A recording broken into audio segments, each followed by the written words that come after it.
2025-26 season തുടക്കത്തിൽ തന്നെ Real Madrid അവരുടെ സ്വതസിദ്ധ ശൈലിയിലേക്ക് മടങ്ങി വരുന്നുണ്ടായിരുന്നു.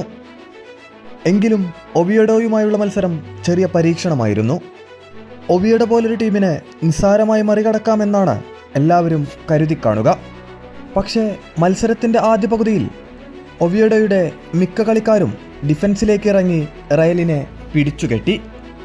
മത്സരത്തിൻ്റെ ആദ്യ 45 മിനിറ്റിൽ റയൽ മാഡ്രിഡിൻ്റെ ആക്രമണങ്ങൾ മുഴുവൻ ഒവിയഡോയുടെ പ്രതിരോധത്തിൽ തട്ടി തിരിച്ചു വരികയായിരുന്നു. ആ സമയത്ത് മാഡ്രിഡിന് ഒരു ഗോൾ നേടണമെന്ന വാശിയായിരുന്നു. ആ സമയത്താണ് ഗുള്ളറിൻ്റെ ഒരു കിടിലൻ അസിസ്റ്റ് വരുന്നത്. മികച്ച വിഷൻ, കൂടെ എംബാപ്പയുടെ ടേണും ഫിനിഷിങ്ങും. ഒവിയഡോ ഗോൾ വഴങ്ങിയതോടെ മാഡ്രിഡിൻ്റെ പ്രതിരോധത്തിലേക്ക് ആക്രമിക്കാൻ ശ്രമിച്ചു. പക്ഷേ മാഡ്രിഡിൻ്റെ പ്രതിരോധത്തിൽ വിള്ളൽ വീഴ്ത്താൻ ഒവിയഡോക്ക് കഴിഞ്ഞില്ല. 82-ാം മിനിറ്റിൽ കോട്ടോയുടെ പോസ്റ്റിലിടിച്ച ആ ശ്രമത്തിന് ശേഷം കളിയുടെ മുഴുവൻ ഗതി മാറി. പിന്നീട് പകരക്കാരൻ്റെ റോളിൽ വന്ന വിനീഷ്യസിൻ്റെ കളി മികവായിരുന്നു.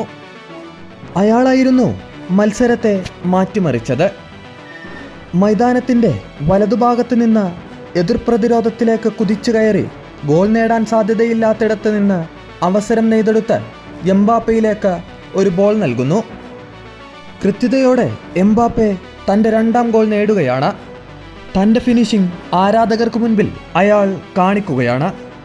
ആരാധകരിൽ നിന്ന് എംബാപ്പെ ഒരുപാട് പഴികേട്ടതല്ലേ?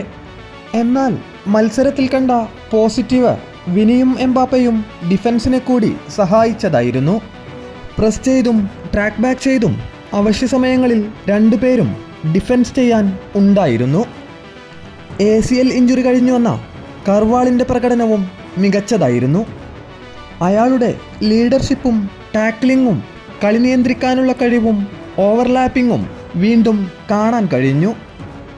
മത്സരം അതിൻ്റെ അവസാന നിമിഷങ്ങളിലേക്ക് കടക്കുന്ന സമയത്ത് ബ്രഹീം ഡയസിൻ്റെ അസിസ്റ്റിൽ നിന്ന് വിനീഷ്യസ് ജൂനിയർ സുന്ദരമായ ഗോൾ നേടി.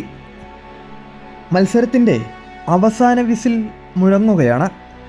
ഇരട്ട ഗോളുമായി എംബാപ്പെ, ഗോളും അസിസ്റ്റുമായി വിനീഷ്യസ് ജൂനിയർ.